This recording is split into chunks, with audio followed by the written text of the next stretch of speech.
Until now, I've never had my own office space, and the current office is not how I planned it to be. It's very much function without any form. Having a space that works and fits my aesthetic, lifestyle, and my hobbies, such as my latest one, which is reef keeping, helps me keep my mind focused and the creative juice flowing. So, there needs to be a change. Since I needed to essentially break down the old tank and move it out, I took this as an opportunity to upgrade to a larger tank.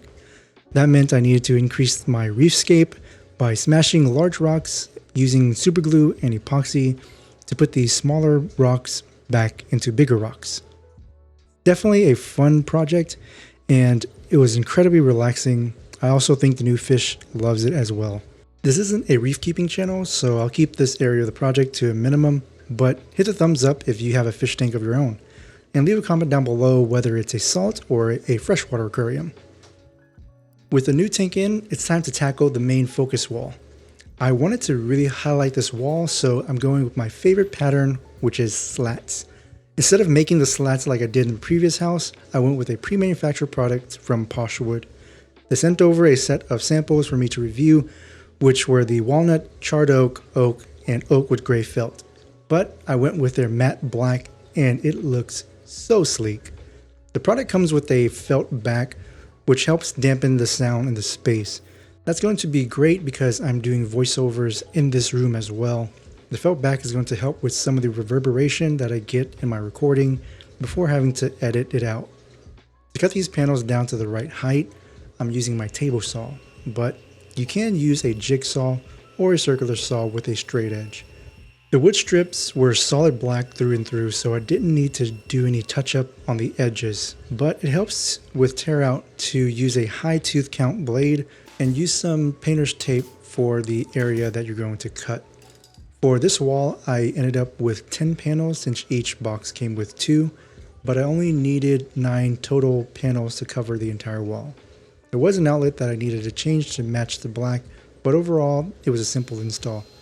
I used 18 gauge nail, and I tried to hide most of the nail holes by shooting them into the side of the strips.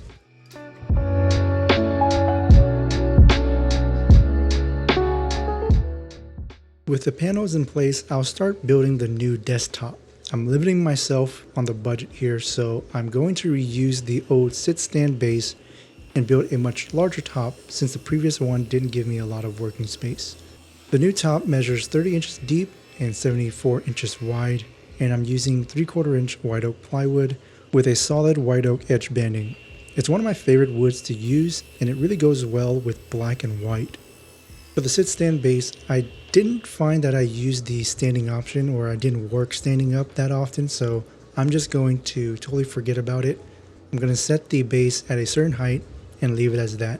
That was the critical thing with the base. I wanted to make sure that the boxes that I was going to build for my computer and all the cable management is going to sit right below where the desktop needs to be. It's going to support the desktop as well as give me a place for all the cables. As I wait for the edge banding to dry, I'll start configuring the wall control boards to fit all of the gadgets that I want to use and display.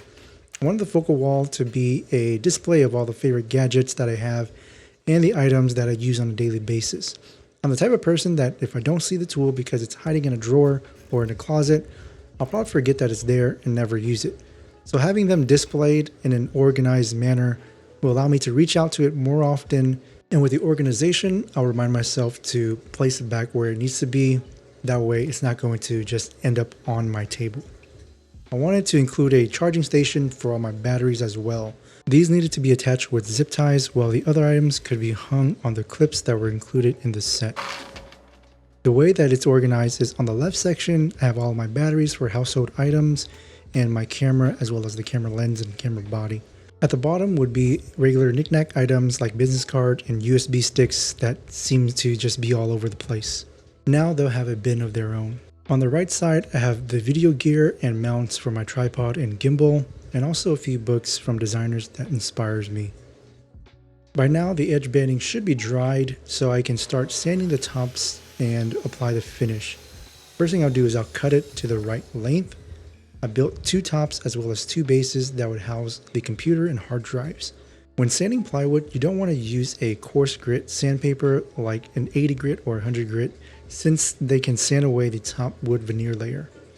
I started using 220 grit and then finishing off with 320 grit before applying a few coats of polyurethane. I do sand between coats with 400 grit just to make sure that the surface is super smooth. This is especially important since I'm using water-based. Water-based products typically raise the grain, so I want to make sure that that extra bit of sanding will knock down all those grain. That way, once I rub my finger through that edge, it's going to be perfectly smooth. When I made these boxes, it needed to be the exact height of my sit-stand base. So I had to set the height of the base and build to that. Once it's set, I pretty much can't raise or lower the height anymore. Doing that will raise the entire top, which I don't want to happen. So this was a critical factor in the design.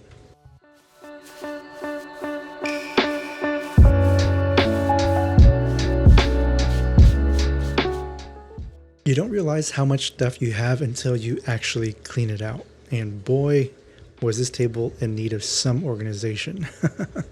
I'm going to keep practically all the gear, but I'm going to rearrange things around, like my microphone.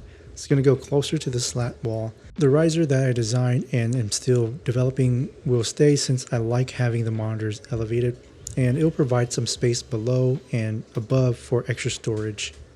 Bow top out, I can slide the first box in and run all of the electrical through the back. This is going to clean things up a bit. The sit-stand base is offset towards the left a little bit, so this box will also support the top. With that in place, I can go ahead and install all of the computer gear back where it needs to be. The second box that I built will support the second top along the slat wall. This will house all of the controls for my aquarium, which I have a separate video in the future going over that. I want to replace the current doors with some white oak doors, and also I wanted the controls to be organized in a way that makes sense. There's also other equipment that I have to help with the automation of taking care of this aquarium that I want to create a storage for as well. The extra work area is going to allow me to work on the aquarium in a designated area so that if there's any water, it's not going to go onto the computer. And also my wife, on the occasion that she needs to work or some quiet times from the kids, there would be a place for her. I've been saving this wireless charging station for the new office since the old top was too thick. These are rated for up to 1 inch of material, which is perfect for the plywood top. The last few things were to add the small details that are important to me, and using the space while putting up all of the smaller items, it definitely helped to have the organization. I think I'm going to love this space so much.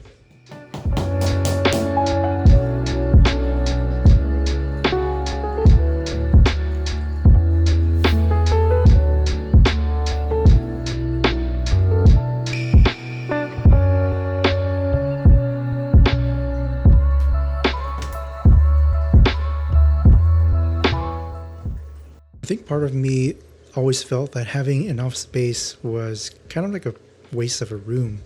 I didn't really see much value in it. But since having kids and having finished the space out for a few weeks now, I can see why there's a need. Especially when the kids are home during summer and the wife's off for vacation. Having a quiet space is so valuable. I'm able to focus, to gather my thoughts, and at the end of the day, it's just nice to unwind with the relaxing views of the tank.